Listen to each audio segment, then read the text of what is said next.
Boy, am I hoping I'm in frame today.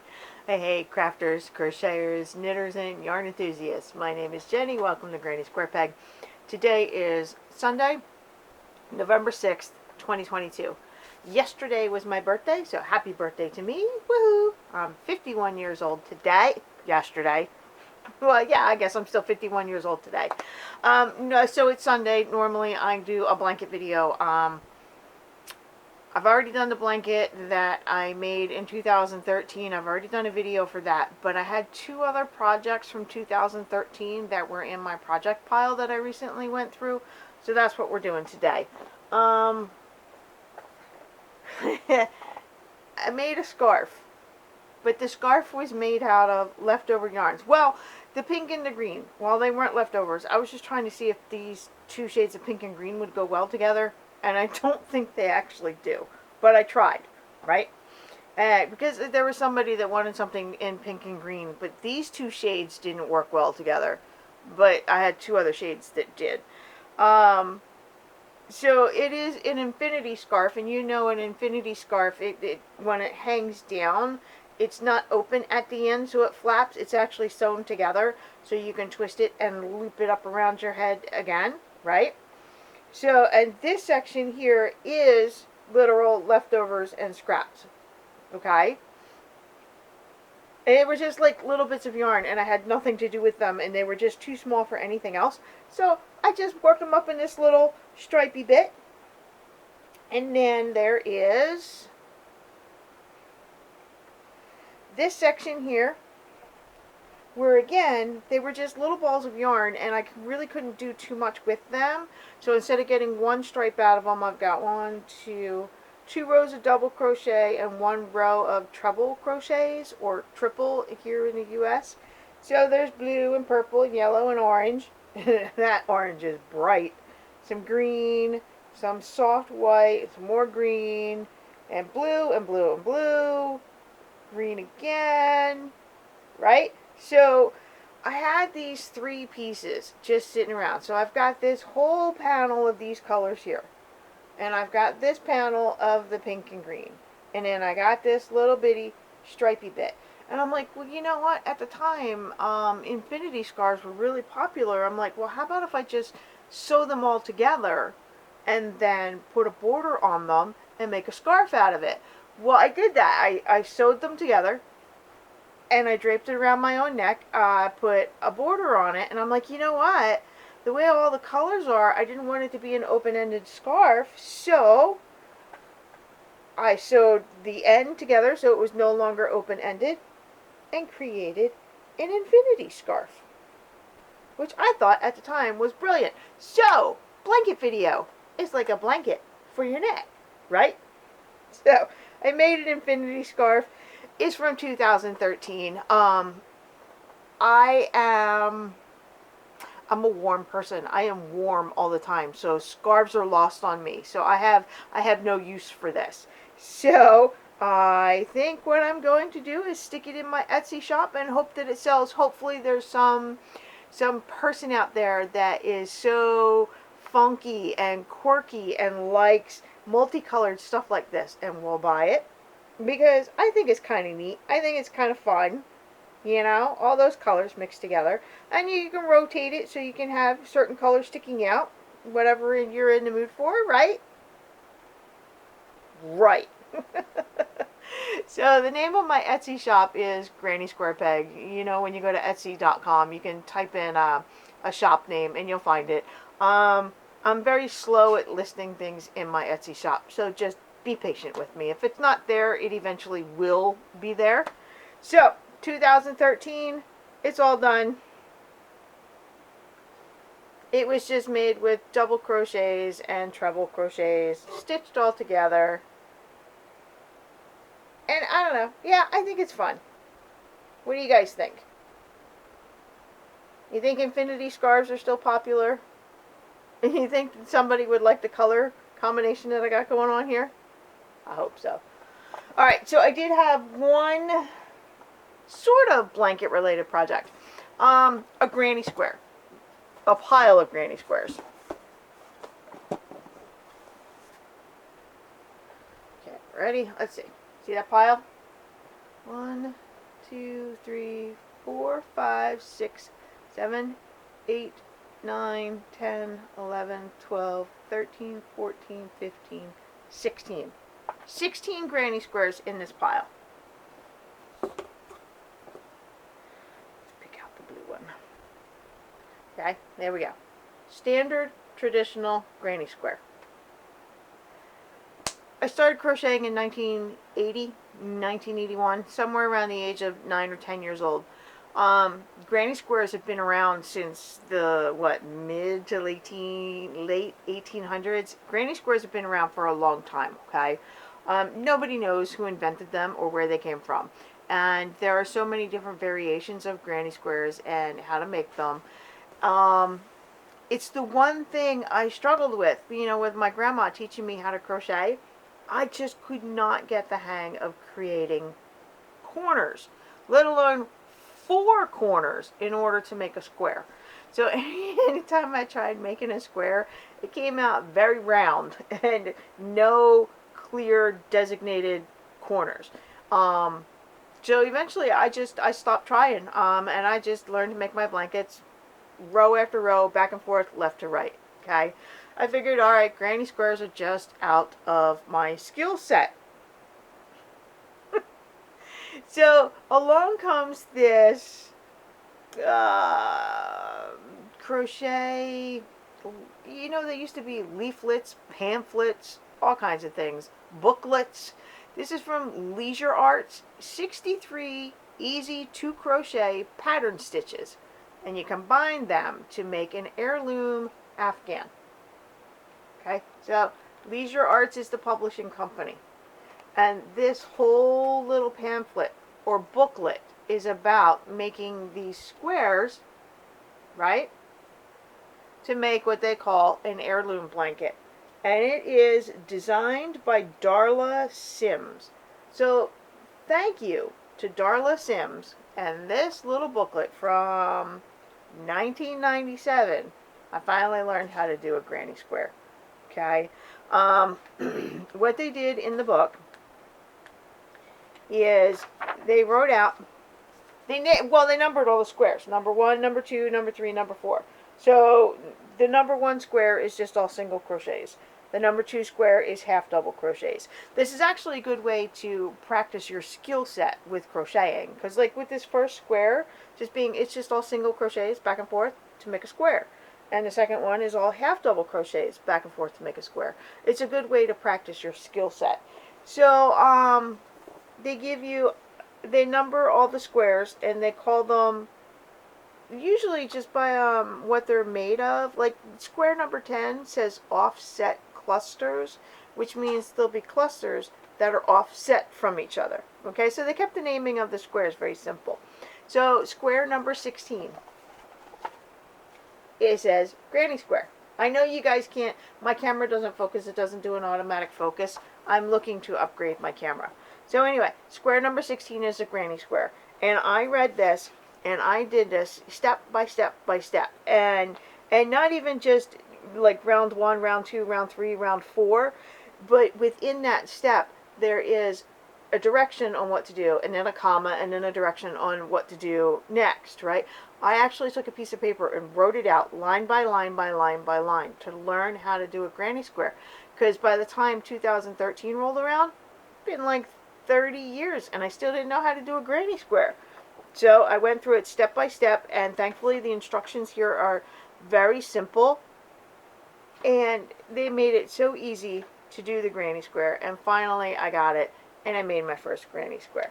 So in the middle of this booklet, they give you pictures of what the squares look like. Now, they're coloring, like they did these rose pink and this soft white and then this kind of green, and then they photographed it and they have a blue background.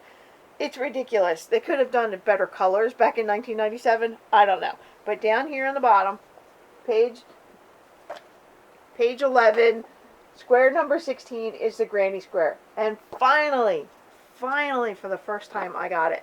Now, did I make it one solid color? No, because I keep telling you I get bored with one color. So, I did 1, two, three, four, 5 rounds of blue, and then 2 rounds of soft white. And then this last round is just single crochet to give it a border so I can attach it to other granny squares. So this, my dear friends, is my first official granny square. And I made it in 2013. And I kept it. And then I added to it whenever I had time because I needed to practice this skill set of creating a granny square. Okay? So I made another one. I got so many things around me today. I made another one in a brick red from Vanna's Choice, I think. So I did the same thing. 5 rounds of red, 2 rounds of the soft white, and 1 round in the red that is single crochet instead of double crochets. And then I made another blue one. And these are awesome. And I would love to put them in a blanket someday. So you know how I did the darker colors with the soft white? Well, I went to pastel colors with a bright white. And I kept going to practice my skill set with granny squares. And I just got better and better and better at it. That now I can sit with my hook and I don't even need to look at the directions or my old notes from back in the day. I can do the granny square without even thinking about it. I don't know if the camera's picking up the color on this. This is a really pale baby pink with bright white. I love this shade of pink right here. This is a warm shade of pink, and it is always my favorite. While I like pastels, I like warm pastels, if you know what I mean, with shading and undertones and whatnot with color. So this pink is pastel, but it's a warm pink, and I love that. So this one's a little crooked. I'm not quite sure what I did with this one that made it crooked, but it is. But, you know, you have to keep practicing. This one is perfectly square. Bright yellow. And here again, see, it's a pale yellow, but it's a warm yellow. And then I've got a third shade of yellow. I must have been going through a yellow phase. And then here we go with a bright green. I love the green one. I think the green and the white go really well together. And then I did another green one. This was probably around Halloween time because I made an orange one with white.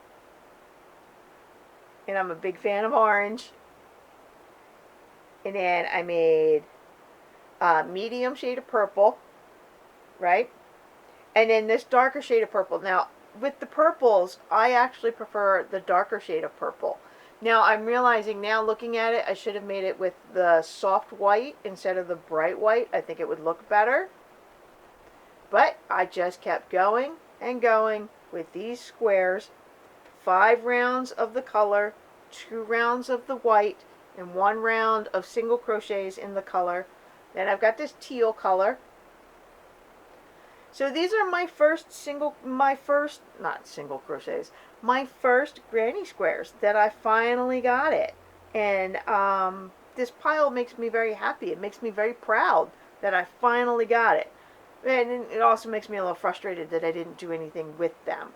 So they have the potential to be a blanket, and I'm going to do that. I'm going to take all these squares, and I'm not putting them all in the same blanket because color palette wise, they do not all match. They do not all complement one another.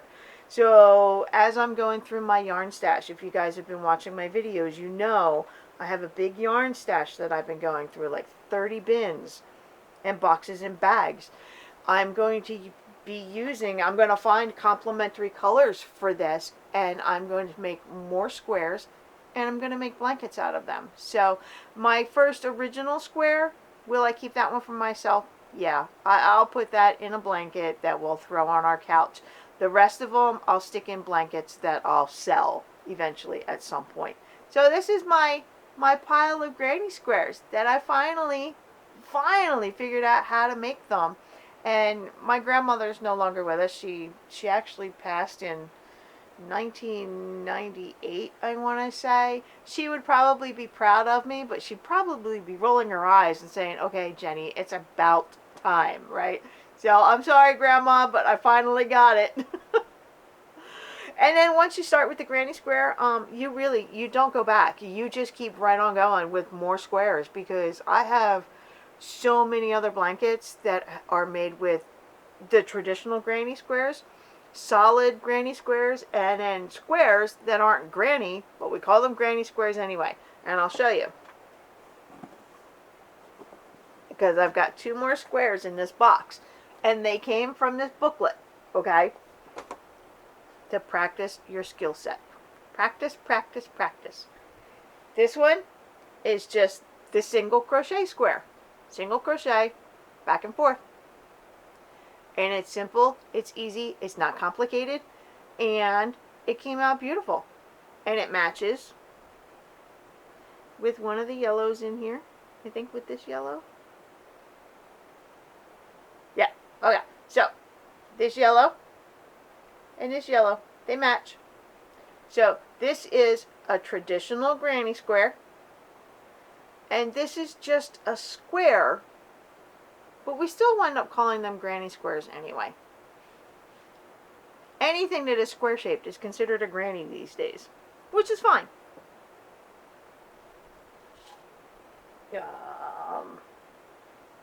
Okay, I'm trying to keep them in order.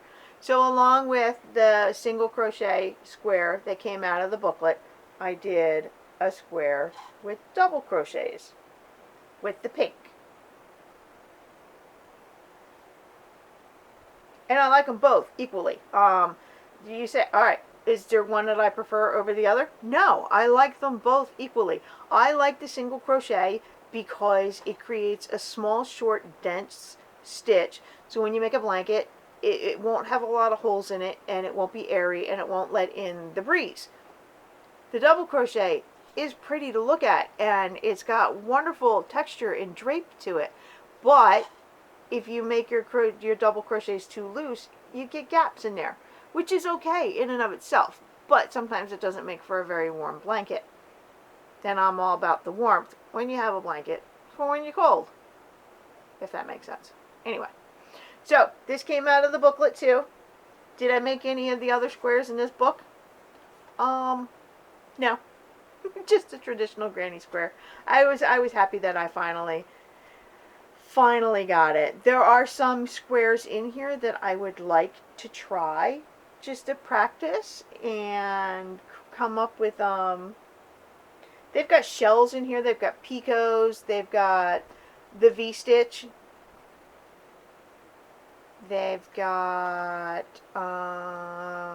the alpine stitch, although they don't call it the alpine stitch, they call it number 55. The parallel post stitch.